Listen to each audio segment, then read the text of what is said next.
¿Qué tal? ¿Cómo les va? Bienvenidos a Quórum. Estamos en programa que habitualmente tiene Horacio Emboni, que hoy voy a reemplazar porque tuvo un compromiso familiar y me acompaña durante todo el programa, si mal no tengo entendido, ni más ni menos que Leo Frede, es quien también me acompañó en la última media hora de la bancada. Ahora me acompaña en Quórum. Y vamos a estar en una jornada larga, ¿no? Empieza tranquilo, Quórum. Veo que estoy acostumbrado a los gritos. No, acá es todo tranquilo. Sí, con Emboni es más tranquilo. Sí. Ahora viene la parte en la que se calma, más él, la enfría, digamos, enfría la pelota y ahí entra a jugar, pero bueno, ya me iré adaptando, ¿no? Sí, no, pero va a ser un llevando. programa que va a fluir. Va a fluir. Títulos del día.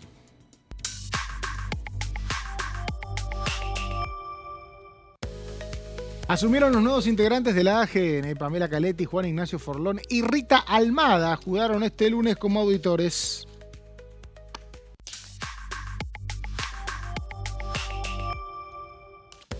Presupuesto 2026 sin modernización laboral. El temario que incluye la ley de leyes y a la inocencia fiscal se tratará en el Senado.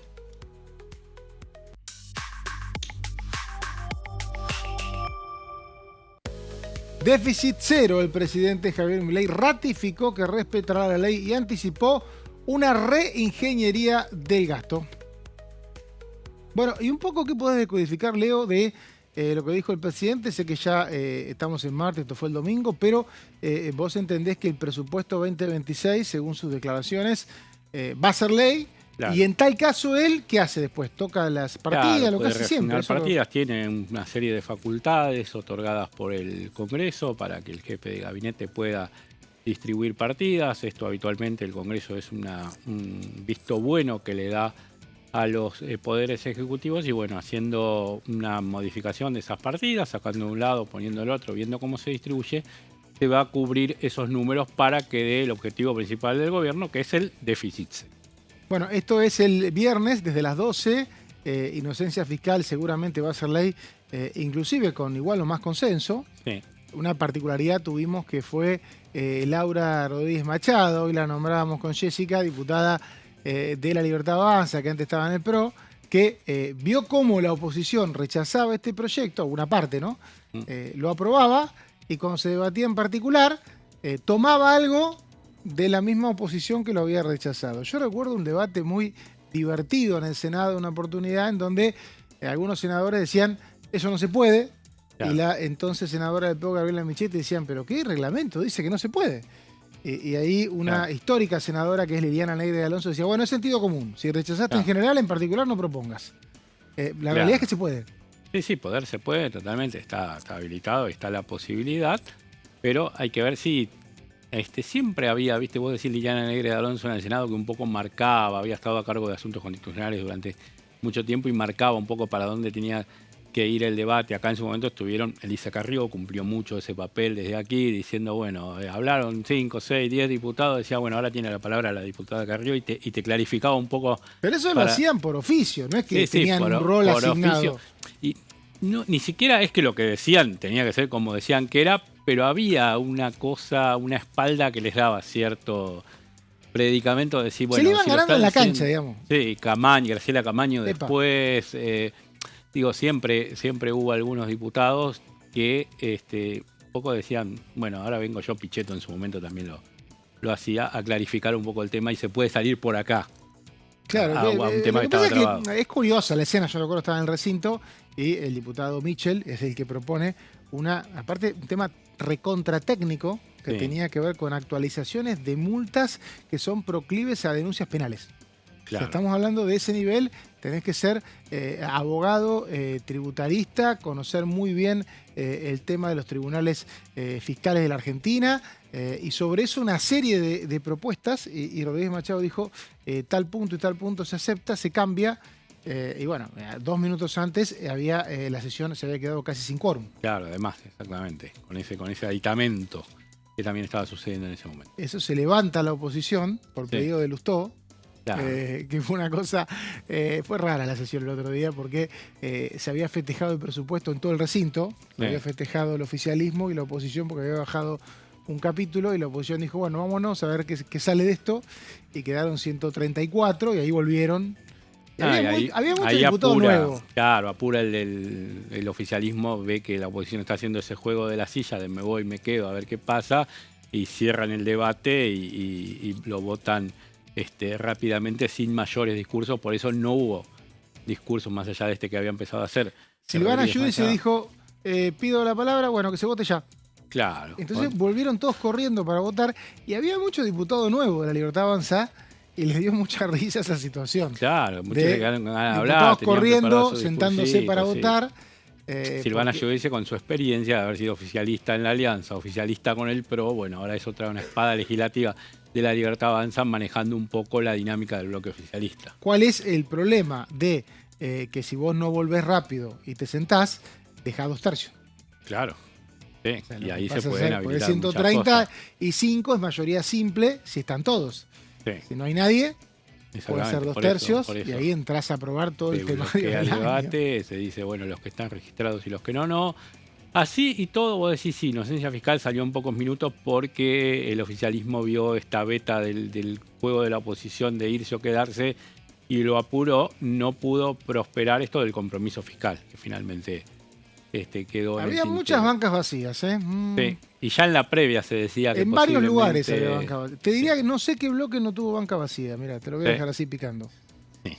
No sé qué bloque puede decir, yo tuve a todos sentados para la regla fiscal. Y alguien advirtió, dijo, pero ¿estamos seguros de votar esto? Decían. No. Claro, y la respuesta era no.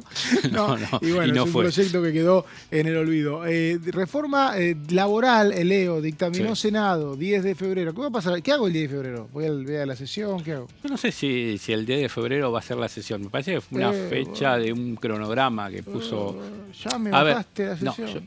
Mirá que te he dicho durante el año cosas que después más o menos se fueron dando en el sentido de donde se iban dando. ¿Me mintió Bullrich? No sé si le va a poder dar la media sanción el 10 de febrero. Digo, por ahí convocan para el lunes 2, creo que es. Poner que convoquen todo febrero, desde el lunes 2 al 28. Pero no sé si no va a haber debate previo, qué va a pasar. Me parece que fue un gesto de algunos bloques opositores aliados de decirle... le damos el dictamen como para que tenga algo más certero, pero no sé qué tanto esos bloques no van a plantear algunas disidencias, más allá de las de fondo que va a plantear Unión por la Patria y que eso van a ser, sí, ya están expresadas contundente por la CGT, y también que va a terminar pasando con algunos subbloques del peronismo, los más cercanos a los gobernadores, que están en esta postura de construyamos y no nos opongamos porque sí. Está bien, en el tema laboral es difícil para el peronismo esta premisa, pero es la que quieren tener para este año, que fue lo de desmarcarse un poco de la cámpora para el año que viene, desmarcarse un poco de la cámpora, que es todo no, según ellos, y decir, bueno, no, este tema no, pero tenemos esta alternativa, no, pero tenemos esta alternativa. Hay que ver cómo les va en esa política y en esa dinámica, porque con el presupuesto se tocan intereses muy propios de las provincias, entonces así, ahí es un juego de negociación distinta, pero en proyectos...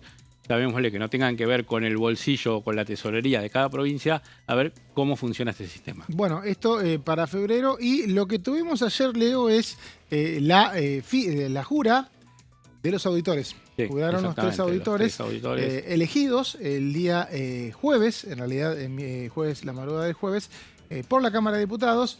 Acá tenemos a Mónica Almada, Rita Mónica Almada, una conocida nuestra, Pamela Caletti, muy conocida, diputada de 4 años, y Juan Ignacio Forlón, que es un conocido de auditoría, porque ya fue auditor, creo que 8 años, y va a seguir otros 8 años. Sí.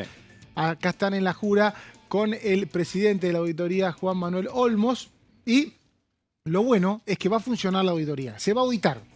Claro. No se está auditando porque como estaba solamente Olmos y no tenía auditores, no se podían firmar las auditorías. Hoy con 4 de 7, faltan los 3 del Senado, se va a poder auditar. O sea que me parece que todos los bloques de la oposición que quieren una auditoría extrapoder tienen que estar contentos de que funcione la auditoría, ¿no? Me parece que acá estamos ante una situación en la cual se está discutiendo mucho si fueron elegidos, si había esto, si había lo otro, cómo el gobierno hizo trampa para elegir. En realidad que la oposición tiene que estar contenta que tenemos una auditoría, ya hay un plan, trabajó mucho Miguel Pichetto, de la bicameral mixta, hay un plan, y ojalá se auditen algunos sectores que el gobierno dice que funcionan mal, como discapacidad. Claro, que lo eso audite estaría la auditoría bueno. y que en tal caso después vemos si funcionan mal, ¿no? Sí, Pues, eso es bueno. Para bueno. objetarle eso al gobierno hay que darle la herramienta para que tengamos auditores, ¿no? Exactamente, por eso es importante que se ponga en marcha, por eso es importante que Pichetto, que está a cargo de esta comisión bicameral y que estuvo en la auditoría, también tiene la experiencia de haber estado en los dos lados, entonces le da ese plus. Y lo que decías vos de Juan Manuel Olmos, ¿por qué presidente y por qué es el único que estaba? Porque políticamente sí, a partir de la Constitución tiene que estar en manos de la oposición y se acordó que este peronista porteño, como es Olmos, esté al frente de la auditoría. Claro, Pichetto fue presidente de la bicameral que recibe los informes de la auditoría y los estudia y los avala. Como fue auditor, y como ya estuvo en esta comisión en otra época, un poco que sabía cómo se mueven las fichas en todos los mostradores. De todas maneras, hay que ver cómo se conforma esta comisión. Es una de las bicamerales que se tiene que conformar desde el año que viene. Esperemos ver cómo se conforma y de esa manera cómo actúa. Me parece que Pichetto tiene las fichas puestas para seguir. No sé si va a poder presidir porque le correspondería a algún senador. En las bicamerales se suele respetar eso. Pero bueno, se va a mantener un trabajo que si no existía la auditoría con presencia de 4 auditores, no se podía hacer. Claro. Entonces acá estamos hablando de que vino el presidente de la auditoría, vinieron personal de la auditoría a decirle al Congreso: laburen haciendo una elección, y se hizo el acuerdo posible. El acuerdo posible es el acuerdo que derivó en una mayoría, ¿no? Se hizo el acuerdo. Sí, si uno mira los bloques, a ver, si uno mira la composición de los bloques, hoy por hoy vos tenés a la Libertad Avanza con 95, Unión por la Patria con 93, y si vas para abajo, se están disputando. Como interbloque, hay un empate en 22, este del que hemos hablado muchas veces, entre Provincias Unidas, cordobeses, santafesinos, Pichetto y algún otro. Y por el otro lado, el ex Cambiemos, podríamos decir, radicalismo, pro. Algunos de esos dos espacios podían aspirar a tener la tercera silla, digamos, por ese volumen. De hecho, Provincia Unida tiene 18. De hecho, Provincias Unidas por sí solo, sin interbloque, tiene 18 y el PRO solo, sin interbloque, tiene 12. Entonces, vos decís, bueno, si mirás los bloques... ¿Cómo ganó el de 7? Contámelo. Eso te pregunto. No, yo eso nos preguntamos. No, justamente hacía toda esta introducción para derivar en esa pregunta. ¿Cómo llegó a meter un lugar de 3, el bloque de 7, que sería el quinto? Bueno, no es claro la ley que dice, no dice que tiene que ser por cantidad de miembros del bloque, sino que tiene que haber acuerdos políticos y que tiene que representar las proporciones de la Cámara. Me parece que también durante mucho tiempo el bloque mayoritario tenía 2 miembros. Claro, y el que seguía tenía 1. Sí. O sea que si se siguieran los usos y costumbres de hasta hace 10, 15 años, la Libertad Avanza debería haber elegido 2. También, sí, exactamente. Entonces, en algún punto puede la Libertad Avanza decir, bueno, pará, yo cedo el mío. Claro, cedo el mío ahí.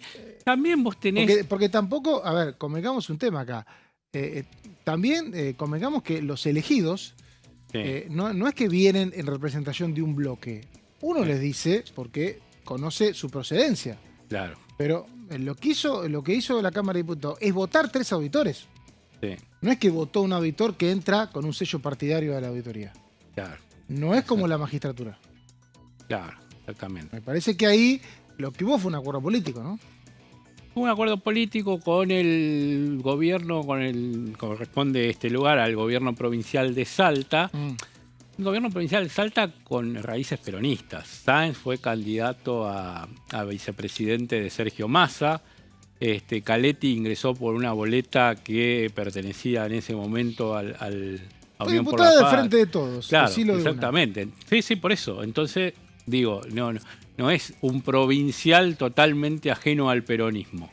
Entonces, votaron todo con la Libertad Avanza en el año que pasó, pero vienen de una boleta peronista. Bueno, acuerdo del que... ¿Te puedo contar una más? Digo, muchos debutantes de la Libertad Avanza estaban incómodos con esto de tener que debutar diciendo votamos con los Cuca. Venían muy activos en redes sociales, en la previa, en el presupuesto, en los días antes. Esto me corto las manos, nunca voto con un Cuca. Y los hicieron votar el primer día. Bueno, pero lo que pasa es que también es cierto que en cualquier escenario Unión por la Patria tenía que tener una auditoría. Claro, totalmente correspondía. Siempre lo ibas a votar. Bueno, hablábamos recién, o hablamos mucho en estas horas de la diputada Laura Rodríguez Machado, presidenta de la Comisión de Legislación Penal, que esto decía del proyecto Inocencia Fiscal. La verdad que fue muy importante esta semana porque se constituyeron 2 comisiones, la Comisión de Presupuesto y la Legislación Penal, como sabrán, y sabrán quienes siguen diputados, se constituyen las comisiones toda vez que durante el periodo extraordinario, son comisiones que tienen que ver con el tratamiento de los proyectos que el Ejecutivo ha solicitado.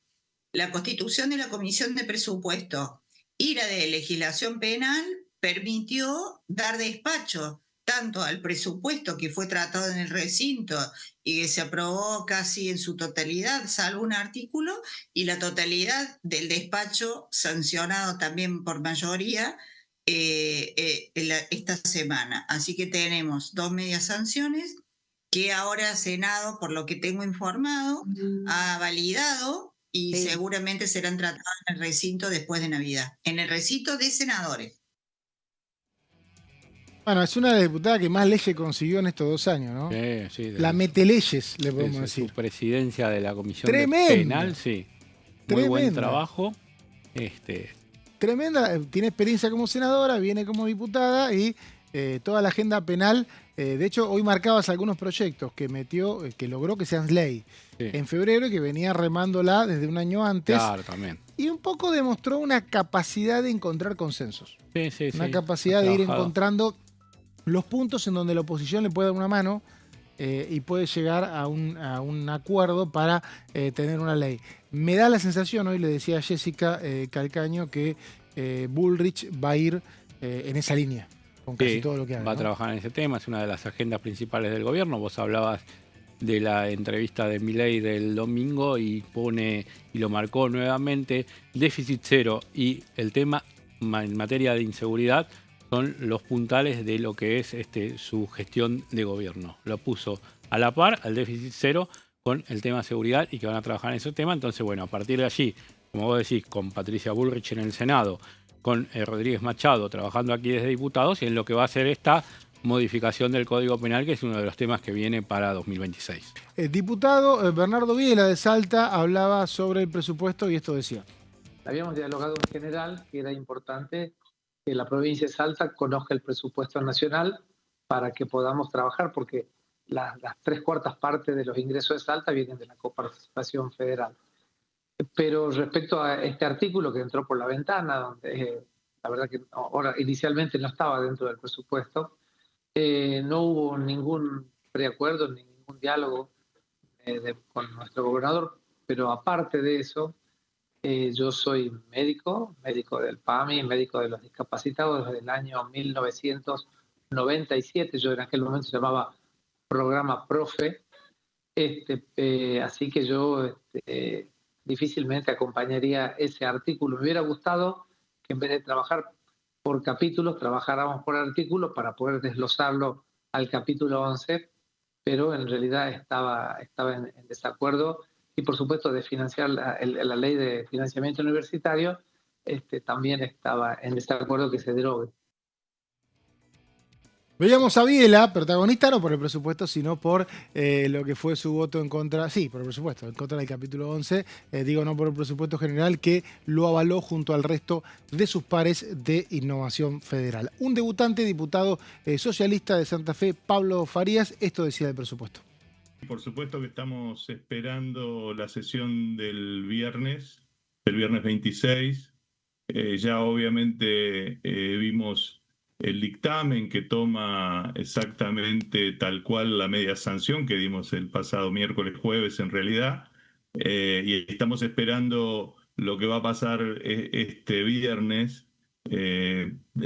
Obviamente la expectativa que tenemos es que la aprobación del presupuesto por el Senado sea tal cual el texto que salió de diputados, y eso es lo que estamos esperando que suceda este viernes, pero bueno, también siguiendo de cerca todo lo que va ahí aconteciendo por las dudas que haya algún cambio y vuelva a diputados y tengamos que sesionar la semana que viene. Nosotros desde el bloque de Provincias Unidas planteamos 2 cosas de entrada. En primer lugar, que nos parece fundamental, imprescindible que el gobierno nacional cuente con un presupuesto, con una ley de presupuesto, como no ha sucedido hasta ahora. Estos 2 años que han transcurrido del actual gobierno nacional, ha sido sin una ley propia de presupuesto, y ha tenido que ir reconduciendo el presupuesto 2023, que claramente no tiene ninguna utilidad, por decirlo de alguna manera, respecto del tiempo actual. O sea, lo primero es la importancia de que el gobierno tenga una ley de presupuesto. En segundo lugar, decir que para lo que reclamamos desde Provincias Unidas, en particular aquí desde la provincia de Santa Fe, en la actual ley de presupuesto, en lo que ha tenido media sanción la semana pasada, no se reflejan algunas partidas que para nosotros son imprescindibles. Por ejemplo, los fondos para las provincias que no hemos transferido, las cajas de jubilaciones, los fondos para cubrir el déficit de esas cajas, y particularmente para la provincia de Santa Fe, que la Nación ya desde hace varios años mantiene una deuda creciente y muy importante con la provincia, ¿no? Nosotros fuimos planteando este tipo de cosas, lo cual generó que presentáramos en la Comisión de Presupuesto y Hacienda un dictamen alternativo como bloque, que fue lo que obviamente llevó al recinto como dictamen de minoría. Uno de los debutantes, Leo, ¿no? Pablo Farías. Exactamente, socialista. Hablábamos en principio del... Sigue socialismo metiendo diputados. Sí, por este pacto que tiene, este acuerdo que tiene para gobernar la provincia de Santa Fe con este radicalismo de Puyaro, con parte del PRO. Entonces, bueno, allí cuando se van a armar las listas... Están todos juntos ahí. Ahí están todos juntos, ¿viste? Algunos están separados. Claro, de hecho la presidenta del bloque es Gisela Scaglia, claro, que participó del último congreso del PRO. Sí, exactamente. Que se hizo, creo que en Costa Salguero, no me acuerdo, o en San Telmo. Pensaba en algunos... Fue y dijo, me voy a Provincias Unidas. Y hoy es presidenta del bloque y lo integran socialistas como Farías y Paulón. Claro, exactamente. Integrantes del PRO decían a veces por los pasillos o con algunas conversaciones informales, bueno, hay que ver qué hacemos con el caso de Scaglia, si la dejamos seguir en el PRO o si se va a analizar su expulsión. Es tremendo porque la cuestión burocrática de los partidos poco tiene de importancia. El tema es qué representa cada partido y cómo te incorporas. De hecho, no sabemos quién se afilió a la Libertad Avanza, pero sí sabemos que escribió partido en las 24 provincias. Exactamente, es uno de los sellos que tiene representación, pocos sellos que tiene representación en los 24 distritos. Gracias, Leo. ¿Te parece una pausa? Gracias. Volvemos enseguida con más Quórum.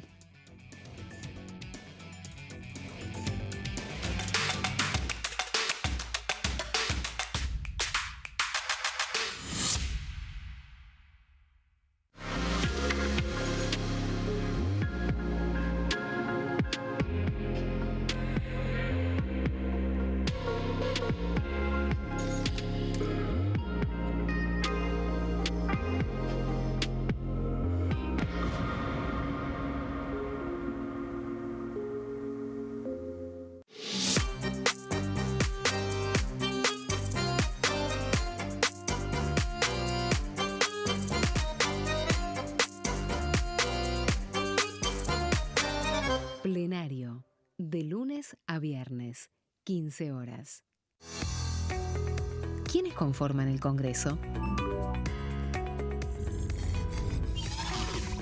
El Congreso de la Nación está conformado por la Cámara de Diputados y la Cámara de Senadores. La Cámara de Diputados representa al pueblo de la nación argentina.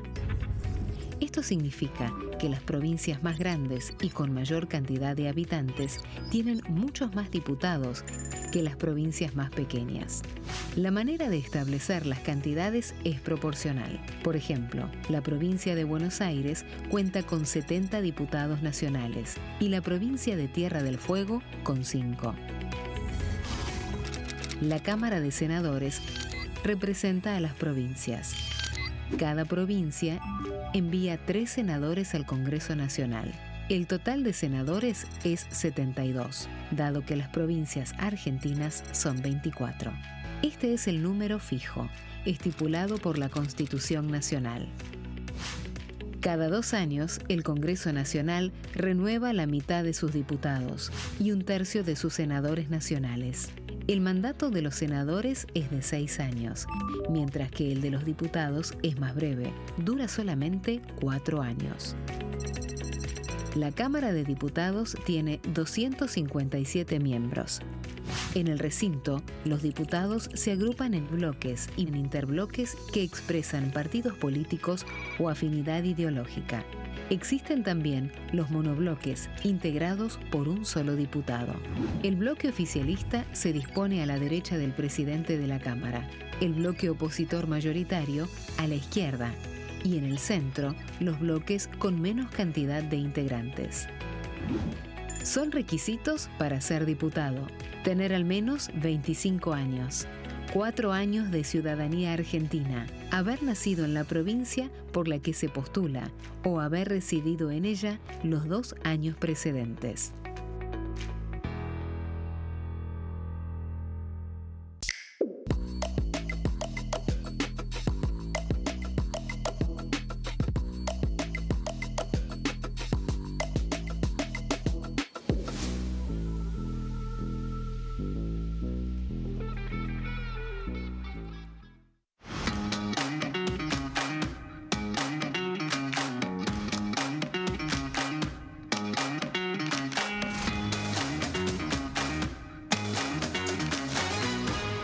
Pasos Perdidos, de lunes a viernes, 16:30 horas.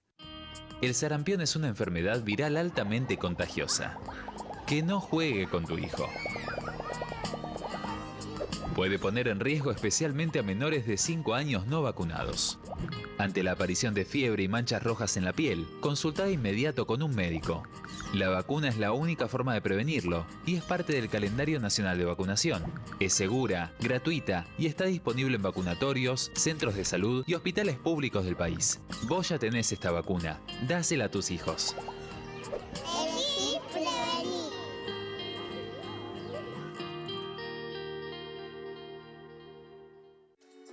Bienvenidos, bienvenidas. Esto es mi proyecto de TV Stream.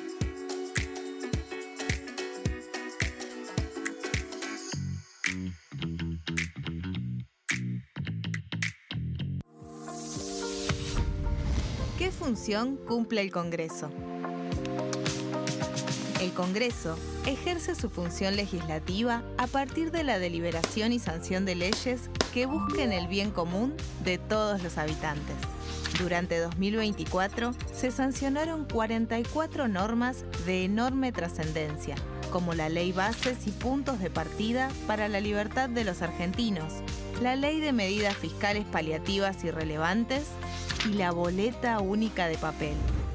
La Constitución Nacional determina las atribuciones del Congreso, las cuestiones sobre las cuales puede y debe legislar, así como sus limitaciones. También establece la relación entre los distintos poderes, que es fundamental para equilibrar el sistema republicano.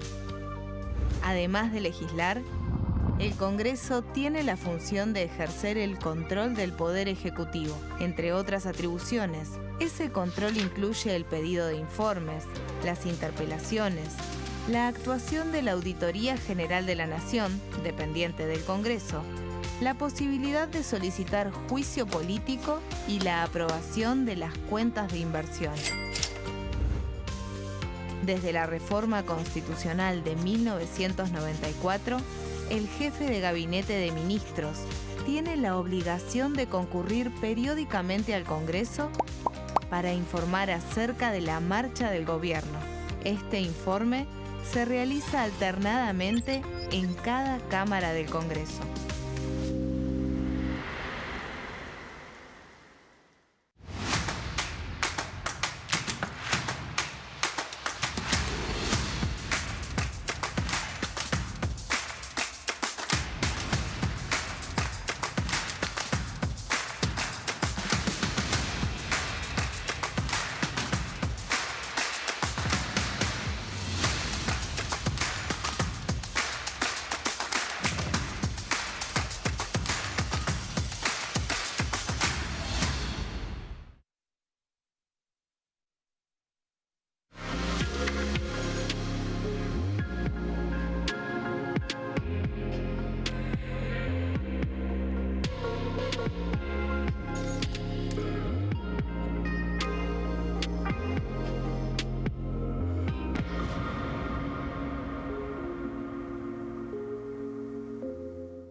Qué suavecita que es la cortina de quórum. Claro. Ahí parece que no la ves venir, pero bueno, tiene más que ver con Embón. Yo soy más revulsivo, un poquito más caótico. Por eso debe haber sido, sí. Estamos hablando de uno de los principales conductores de la historia de televisión, ¿no? Exactamente, sí. Y nos honra con la visita cotidiana. Y hoy tenía un evento familiar importante, le mandamos saludos. No sé si lo vamos a volver a ver ahora, porque... No sé cómo viene el calendario de la programación, pero... Vamos a ver si pero bueno, seguramente vamos a estar en contacto con él. Recién yo estaba tirado para atrás, no me enfocaron, pero voy a hacer lo mismo ahora que no me enfoquen porque se viene otra panzada de anecdotario de 2025. Recién vimos primer semestre. Mirá, Leo, para que te des una idea, hace poco presencié una charla con algunos colegas donde hablaban de un proyecto que se llama Ficha Limpia, que recién nombraste, que llegó al Senado en mayo. Y había un debate respecto a si había sido este año o el año pasado.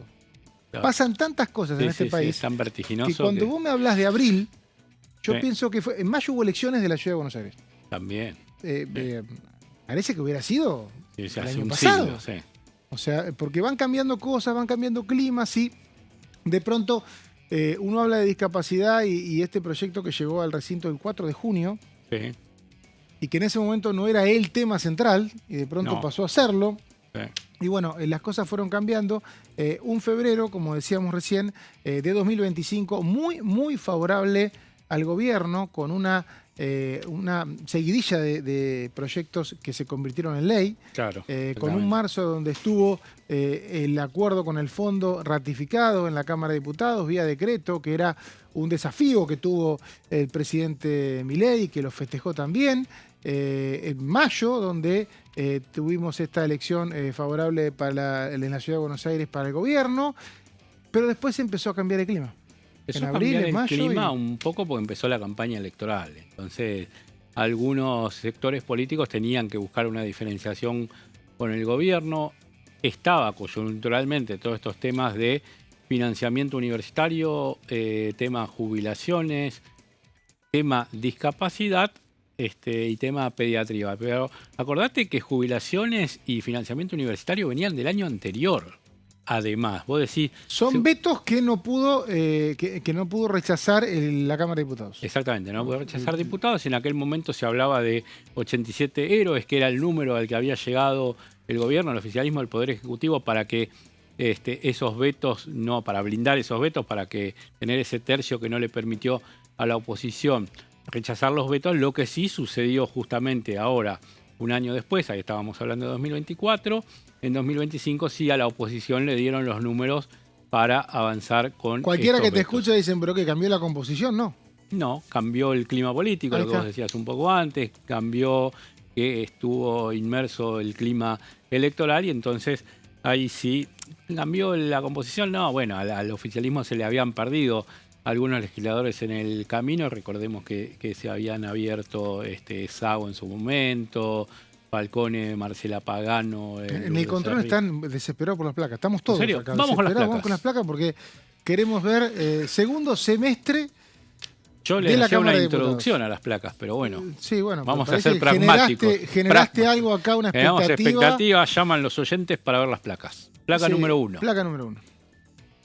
El 2 de julio, emplazamiento a comisiones para tratar el tema financiamiento universitario y emergencia en pediatría, porque el oficialismo se negaba, desde las presidencias que tenía para tratar estas comisiones, a habilitar el temario. Entonces el plenario se juntó con mayoría opositora y le dijo, muchachos de la comisión, convoquen y pónganse a debatir estos temas. Esto ya teníamos aprobado, la emergencia en discapacidad, 4 de junio, 2 de julio...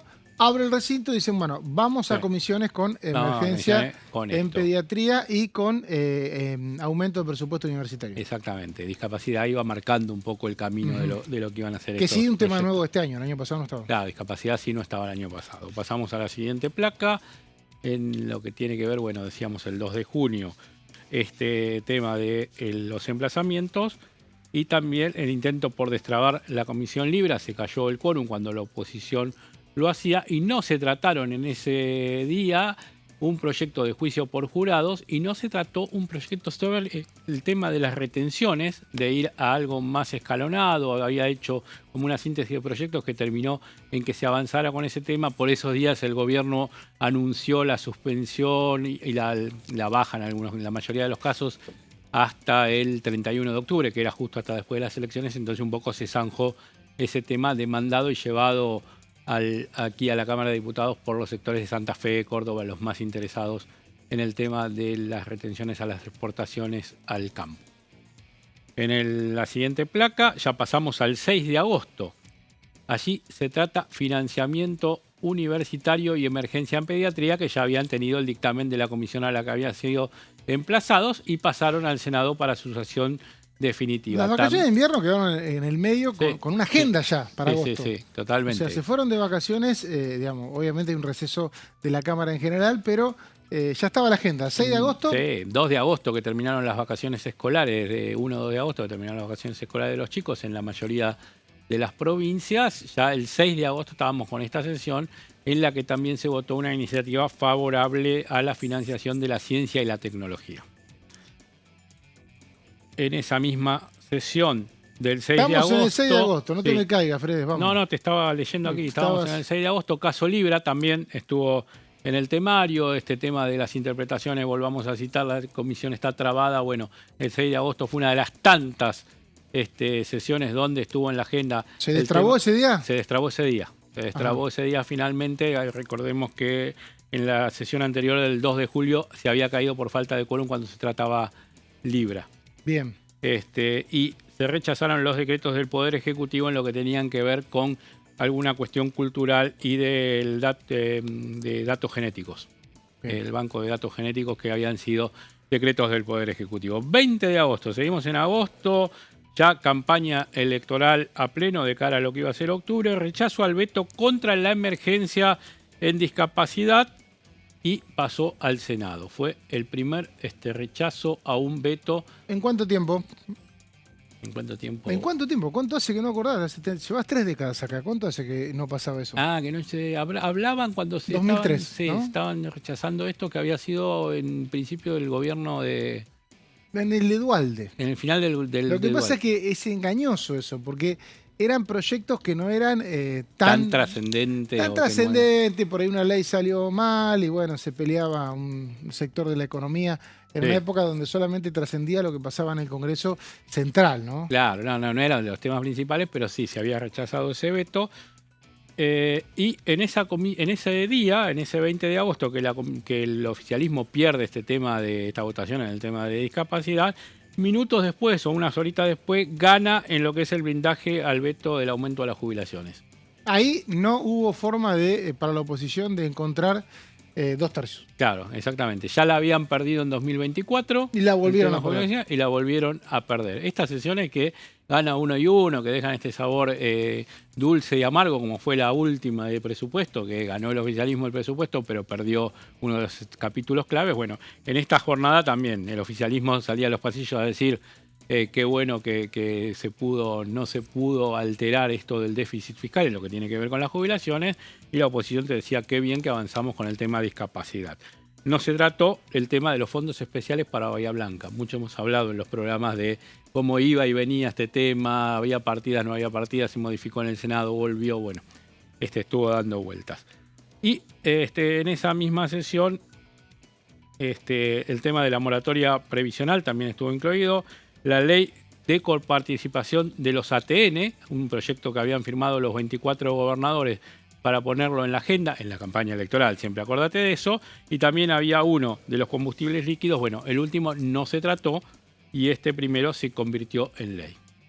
Esto fue, recordame la fecha, 20 de agosto de este año. Parece, todavía no había pasado la elección de la provincia de Buenos Aires, que marcó un clima político, ni la elección legislativa general, que marcó otro clima político. Entonces, no es fácil Argentina. Además, vos ahí tenés 24 gobernadores diciendo, Poder Ejecutivo, queremos que distribuyan bien los ATN y queremos que el impuesto a los 24. Y tenés la sesión de presupuesto de hace días con la mayoría de estos referentes gobernadores votando con el gobierno.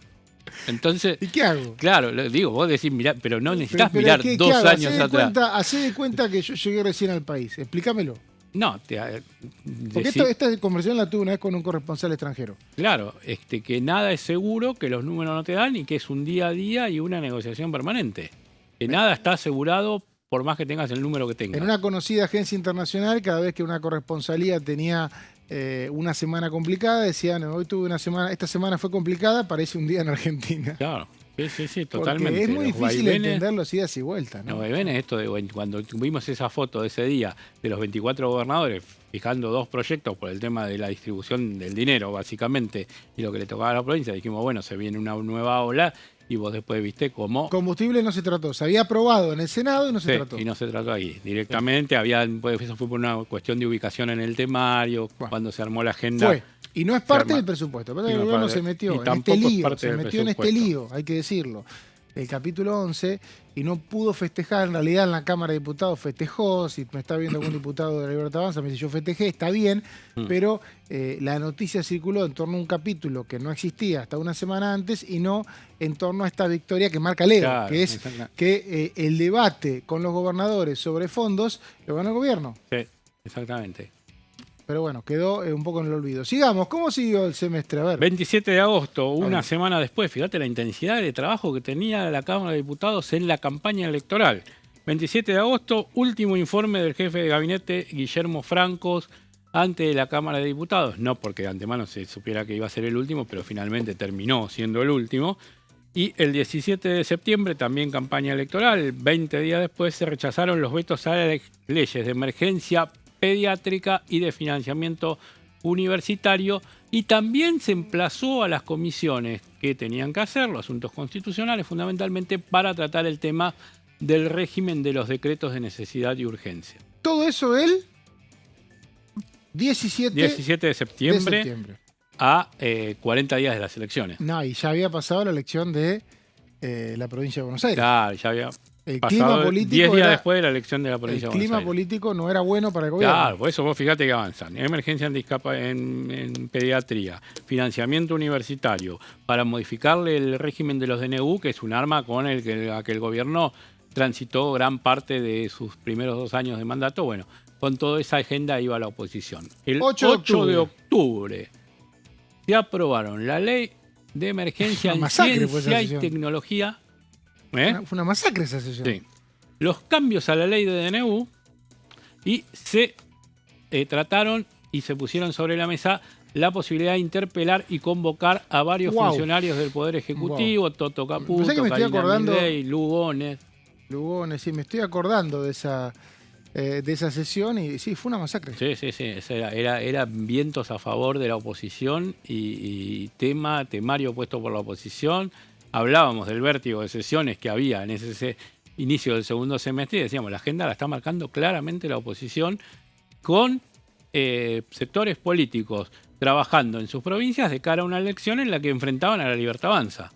Entonces tenían que plasmarlo de alguna manera aquí en el Congreso. De alguna manera algunos aliados se habían convertido caso Tucumán, por ejemplo, se había alineado a la oposición y los números eran muy desfavorables para... Exactamente, los que habían sido los 87 héroes del veto, algunos en esta etapa del año y en ese preelectoral jugaban más con el oficialismo duro de la izquierda, con la oposición dura de la izquierda, Unión por la Patria. Me parece que no hubo más elecciones no hubo más sesiones hasta la elección del 26 de octubre, ¿no?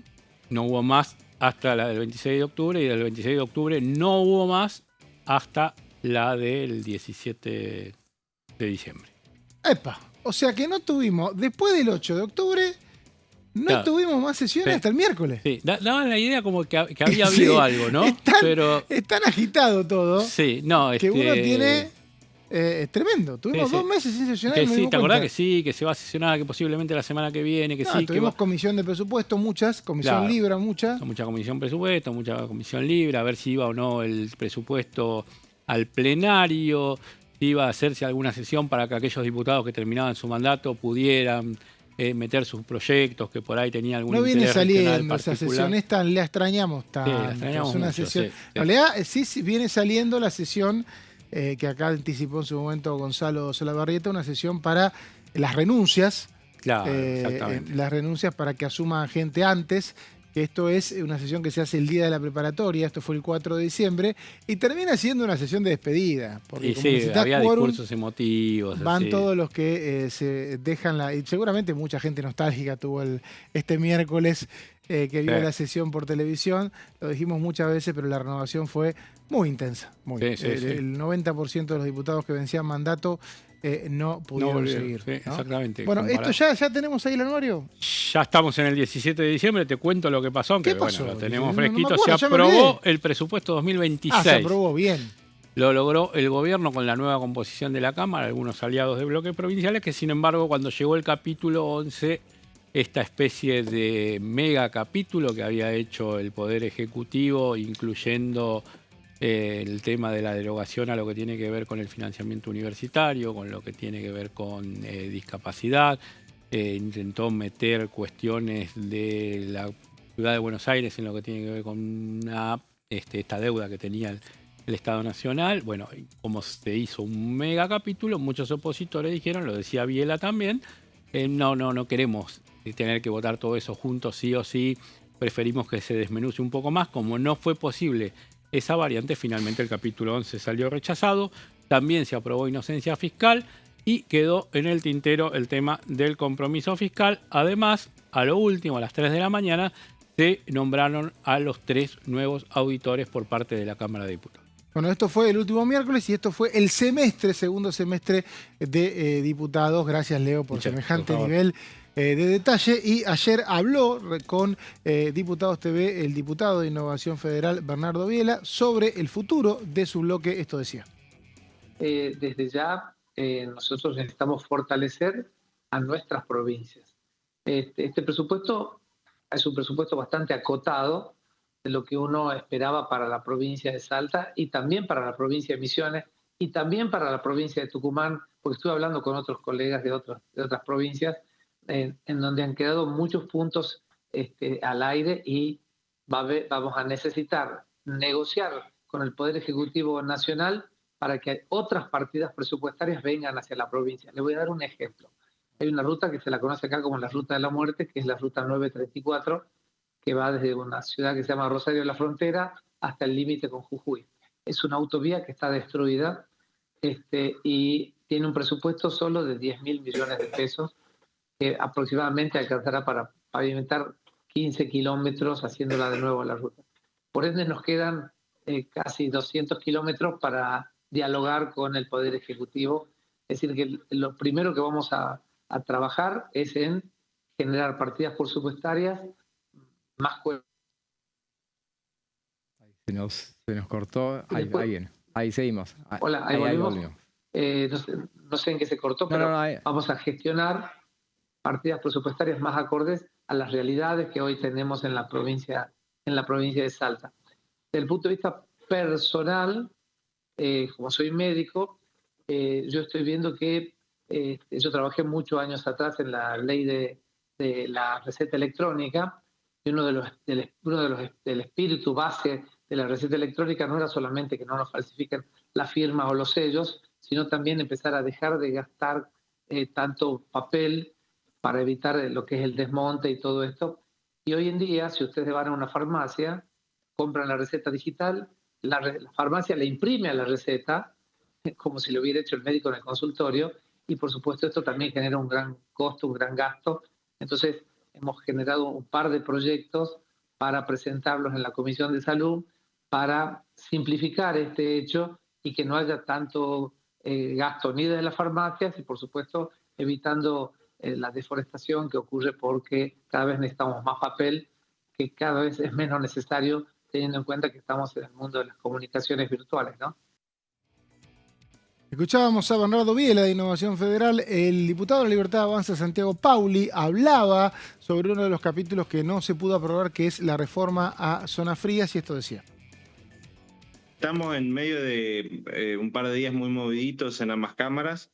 Nosotros ahora en la Cámara de Diputados estamos a la espera también a ver qué pasa con la discusión del presupuesto, con la sanción que ya tienen en senadores, que se discuta, que se apruebe, ver si se aprueba como está o con modificaciones y vuelve y lo tendremos que tratar nuevamente nosotros. Así que estamos a la espera de eso. También de todos los proyectos que han sido ingresados por el Ejecutivo para este periodo, aquellos que nosotros ya hemos discutido y aprobado, los que ingresaron por el Senado, así que en todo este cruce entre ambas cámaras estamos a la espera de ver cuál va a ser la próxima actividad en la Cámara de Diputados.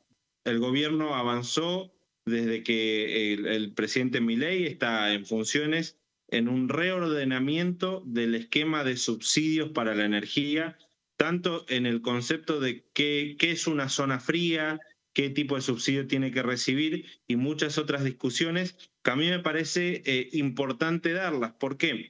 Porque nosotros venimos de un esquema en el que se subsidiaba libremente, con un criterio amplio, la energía. Entonces, no es lo mismo tener la energía, el gas o la luz subsidiada si vos lo necesitas a que si no lo necesitas. Entonces, claramente se avanzó en reordenar esto, que sea por ingresos, también la discusión que sea por zonas, como la estamos teniendo ahora. Yo estoy de acuerdo en que veníamos de un esquema muy desordenado en donde personas de altos ingresos tenían subsidiada la energía y muchas veces eso también perjudicaba a personas de bajos ingresos o de zonas que lo necesitan mucho más, como es el caso de la nuestra, en la que no podía seguir igual. Entonces, esa discusión había que darla, se dio, ya muchas cosas avanzaron por la decisión del Ejecutivo y otras quedan discutirla en el Congreso, así que estoy totalmente a favor de que discutamos esto porque había mucho desorden. Nosotros queremos garantizar que la energía le llegue a quien la necesita de una forma accesible. Me parece que es necesario. Nosotros en Tierra del Fuego teníamos esa discusión, se subsidiaba a las grandes empresas de la misma manera que una familia de bajos ingresos. Entonces creo que había un montón todavía ahí pendiente por ordenar. Vamos a Santiago Pauli, diputado de La Libertad Avanza, sobre uno de los temas que se cayó del presupuesto 2026, el texto que quedó, que fue aprobado en diputados. Se tratará este viernes 26, post-Navidad, en el Senado. Nosotros llegamos al final de Quórum. Vuelve este programa seguramente con su conductor original, Horacio Embón. Gracias, Leo. Gracias, bueno, creo haber hecho lo posible para reemplazar lo irreemplazable que es a nuestro compañero Horacio. Gracias a ustedes también. Volvemos la semana que viene seguramente con más información legislativa acá en Diputados TV. Hasta luego.